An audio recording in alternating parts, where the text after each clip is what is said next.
मेरा नेताओं से एक ही निवेदन है, भैया आपको वोटों से मतलब है, आप वोट की राजनीति करिए। अधिकारियों को पैसे से मतलब है, वो अधिकारी अपना काम करें। हम संत हैं, साधु हैं, समाज के लिए काम कर रहे हैं।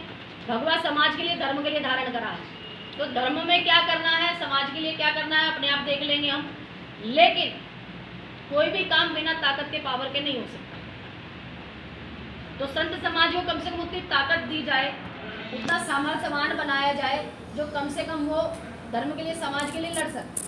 अब मंदिर में चंदा इकट्ठा होता है, मैं ये नहीं कह रही हूँ कि मंदिरों में पैसा नहीं आता, मंदिरों में पैसा आता है, लेकिन जो एक्ट है 1951 धर्मदान एक्ट है, उसके द्वारा वो पैसा ले लिया जाता है। सबका साथ सबका विकास के नाम पे वो पैसा कहाँ खर्च हो रहा है, आप सब जानते हैं। यदि हमारा पैसा हम तक ही रहे तो हम उससे अपना विकास कर लें। जो धर्म के लिए जरूरी कदम उठाने हैं वो हम उठा लेंगे, लेकिन पैसा बचता ही नहीं है। पैसा कौन ले जाता है? सरकारें ले लेती हैं। क्या मौजूदा सरकार पे आरोप आप लगा रही हैं कि जो चीजें होनी चाहिए वो नहीं हो रही है?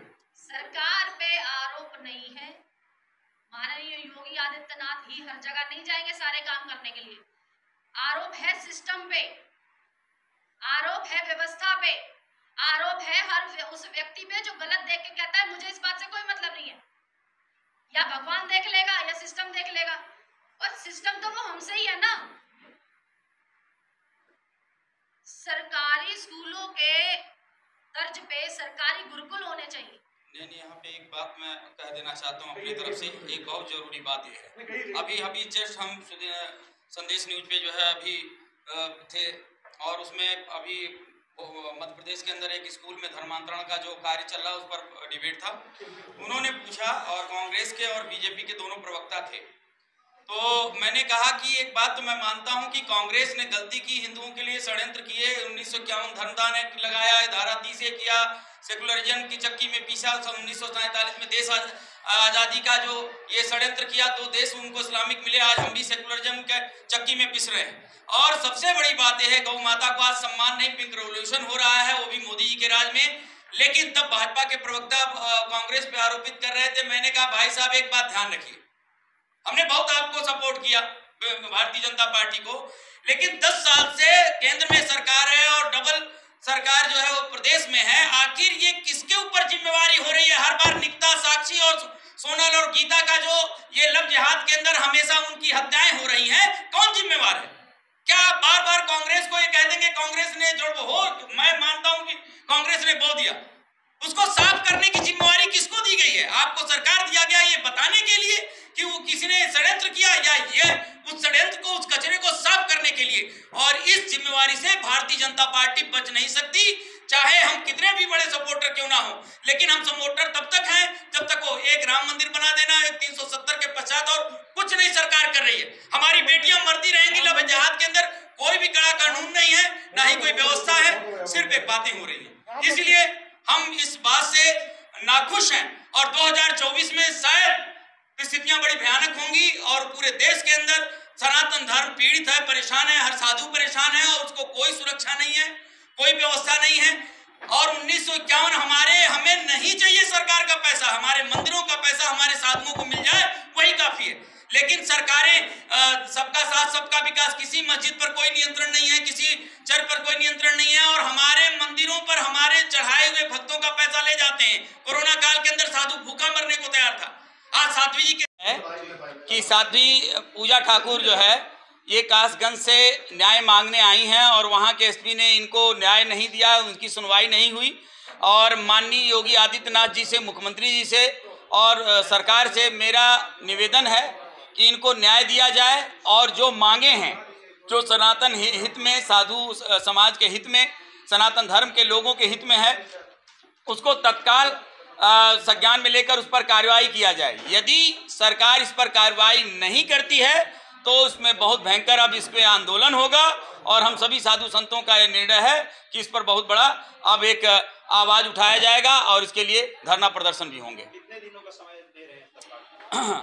इससे हम सरकार के लिए मात्र 1 हफ्ते का टाइम दे रहे हैं। 1 हफ्ते के पश्चात अगर ये 1 हफ्ते के अंदर ये सुनवाई नहीं होती है, इन कार्यों के ऊपर संज्ञान नहीं लिया जाता है, तो अगली रणनीति हमारी वही होगी। कुछ हो रहा है उसके लिए इनको भटक कर वहां से यहाँ आना पड़ रहा है, हमको अपने मठ छोड़कर यहाँ आना पड़ रहा है, जबकि साधु की सरकार है, योगी की सरकार है, वहीं पर बाद भी वहां से उठकर उतर के एक बहन पीड़ित परेशान होकर इस लखनऊ में आ रही है, और मैं जानता हूं यहाँ भी कोई सुनवाई होने वाली नहीं है। मैं कह रहा हूँ कि जो अपने क्या होता है ना, तमाम चेहरे ऐसे हैं, गाँव से प्यार करेंगे सब आपको नकली नजर आएगी। जैसे राजू चौहान, मतलब कि मैंने जब पहली फेसबुक पे पोस्ट डाली थी कि मैं दयाशंकर सिंह से मिली थी इस मामले में जाके, तो मेरे फेसबुक पोस्ट पे कमेंट आके कर रहा था कि तुम चाहे देश में कहीं मर्जी घूमो, लेकिन हमारा तुमसे कुछ नहीं बिगड़ेगा। तो अश्लील डांस करने का अब ये तो वही वाली बात है जो आज प्रेस कॉन्फ्रेंस है, उसका कारण ही यही है कि मुझे पता लगे कि ऐसा कौन व्यक्ति था। ये डांस एक बार हो या अक्सर हुआ करता है? उनका कहना ये है कि वो हर साल कराते हैं, हर साल डांस हुआ, हर साल कराते हैं वहाँ मंदिर में अश्लील नाच गाना हर साल कराते हैं। वो मंदिर पे मेला लगता है और उसी मेले में जुआ सट्टा शराब आप ये लगा लीजिए क्या नहीं होता वहाँ पे। तो क्या मौजूदा जिला प्रशासन आपकी बातों का संज्ञान नहीं ले रहा? मैं मिली थी एसपी से, जाके पर्सनली मिली थी। एसपी का कहना ये है कि देखिए समाज में बुराइयां हैं, कमियां हैं, तो आप कहाँ की कमियां दूर करोगे, कहाँ की बुराइयां दूर करोगे? आप संत हो, साधु हो, आपको यहाँ नहीं जम रहा, कोई और मंदिर पकड़ लो। तो ये शब्द एसपी साहब के हैं, पर्सनली मिली थी मैं उनसे। एसपी साहब का कहना है, एसपी साहब का कहना ये है कि बुराइयां तो समाज में है ही, कहाँ आप लड़ोगे? आप मंदिर कोई और पकड़ लीजिए, उनका कहना है ये। मेरा कहना सिर्फ ये है कि जब वहाँ कैमरे लगे हुए हर चीज का आपको सबूत दे रहे हैं, तो आप जांच करके जो अपराधी है उसको सजा दीजिए। और अभी जैसे साक्षी को मारा गया तो आप देख रहे हो पब्लिकली मारा गया, ऑन द रोड मारा गया।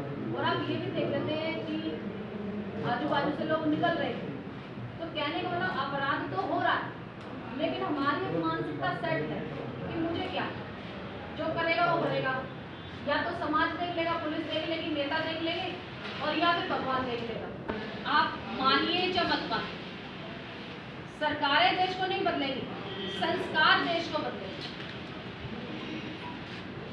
तो वही मुद्दा है, तो बदले चाहे ना बदले, लेकिन संस्कार देश को बदलेंगे। और जिन लोगों को ये बदलाव लेके आना है, यदि उनके पास पावर होगी, उन्हें कुछ अधिकार दिए जाएंगे, उनकी सुरक्षा होगी, उन्हें सामर्थ्य दिया जाएगा, तो वो बदलाव लाने में थोड़ी सी आसानी रहेगी। ज्ञान सरकार नहीं लेती है, क्योंकि मेन मुद्दा है योगी आदित्यनाथ। संत होने के नाते हर एक संत अपना अधिकार मानता है, उसके ऊपर समझता है, उसके ऊपर अधिकार समझता है। लेकिन सच्चाई ये है कि हम तो उन्हें अपना मानते हैं, लेकिन ऐसा है नहीं कि उनके ऊपर संतों का अधिकार है। उनके ऊपर पूरे प्रदेश की जिम्मेदारी है, और अब तो पूरा देश उनसे उम्मीद लगाए बैठा है। तो मेरा कहना केवल इतना ही है कि आप राजनीति करिए, जो अधिकारी हैं वो अपना काम करें, जो धर्म की समाज की जो डोर है वो हमें संत समाज को दी जाए, हमें पावर दी जाए, जिससे कि हम समाज में समभाव कम से कम लेके आ सकें, अपने सनातन धर्म के लिए काम कर सकें। और जब मैं ये हुंकार भर रही हूँ कि मैं सनातन धर्म के लिए काम करूंगी, और उसके बावजूद जब मेरे ही साथ इतना सब कुछ हो जाता है, मेरे ही मंदिर पे वेश्याएं नचाई जाती हैं बजरंगबली के सामने, तब मैं न्याय किसके लिए मांगू और कहाँ जाके मांगू? मुझे केवल एक दरवाजा वो बताया जाए। ऐसा नहीं है किसी के संज्ञान में मामला नहीं है, संज्ञान में मामला है, मुद्दा हाईलाइटेड है, लेकिन उसके बाद भी आज 3 महीने इस मामले को हो चुके हैं। अब मेरा जो सब्र है वो पूरा हो चुका है। इसके बाद धरने हो, प्रदर्शन हो, आंदोलन हो, उसके जिम्मेवार शासन प्रशासन होगा, मैं या मेरा संत समाज नहीं। और मैं चाहती हूँ इसकी जांच निष्पक्ष हो, सीसीटीवी कैमरों की फुटेज खंगाली जाए, जो अपराधी उनको सजा मिले। और यदि ऐसा नहीं होता है तो इसके बाद जो कुछ भी होगा उसका जिम्मेदार शासन प्रशासन होगा। आज इस मंच से, इस प्रेस क्लब से मैं आपको ये चीज निश्चित बता देना चाहती हूँ, क्लियर कर देना चाहती हूँ, क्योंकि इस समय इस प्रेस क्लब में 15 संगठनों के पदाधिकारी, संत समाज हमारे साथ है। एक व्यक्ति एक संगठन का प्रतिनिधित्व कर रहा है, ये चीज मैं आपको बता देती हूँ। हर व्यक्ति यहाँ तक नहीं आ सकता, आप भी जानते हैं, लेकिन एक व्यक्ति एक संगठन का प्रतिनिधित्व कर रहा है और 15 संगठन इस समय हमारे समर्थन में हैं। तो आप अंदाजा लगा सकते हैं, हमें हमारा अधिकार मांग नहीं रहे, हमें चाहिए, मतलब चाहिए। हम धर्म के लिए, किसी बेटी के लिए हम आपसे कहने नहीं आएंगे आप हमें ताकत दीजिए, हमें पावर दीजिए, हम स्वयं लड़ेंगे अपने सनातन के लिए, धर्म के लिए। आप नेता है, नेता नगरी संभालिए, धर्म की व्यवस्था हम संभालेंगे। हर हर महादेव।